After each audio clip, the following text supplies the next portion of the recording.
რატომ დატოვა რექტორის თანამდებობა ნიკოლოზ ციგლაურმა?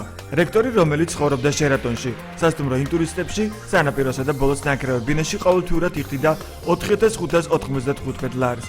რექტორი, რომლის ანაზღაურება ყოველთვიურად 5800 ლარი იყო. წინააღმდეგეოდი პრემიების დანიშნას ძალიან ხშირ თითქმის ყოველთვის. რაც ჩემთვის მიუღებელი იყო. ყოველთვის შემოდიოდა ასეთი რამ.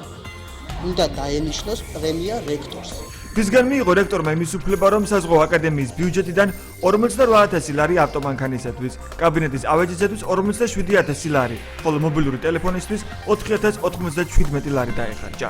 ეს არის ის თანხა, რაც ბათუმში არის ფასები და ბათუმში საკმაოდ ძვირი ფასებია ბინის კირაობის. ხო, მაგრამ 2000 იფათა წაარი ბუნებრივი ბინები. მე ვიცი ძალიან ალბათ ეძებს კომფორტს რექტორი და გარდა ამისა ნებისმიერი ადამიანი კომფორტს ეძებს. კანონით აკადემიური საბჭო წყვეტს, როგორ განიკარგოს საზღვაო აკადემიის ბიუჯეტი.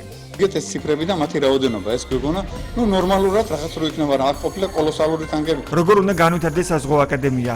რატომ ვერ ეხერხებენ აკადემიის სტუდენტები პრაქტიკის გავლას? მოგწერეთ თქვენი შეფასებები და შეკითხვები Facebook-სა და Skype-ში მისამართზე უპასუხეთ ხალხს.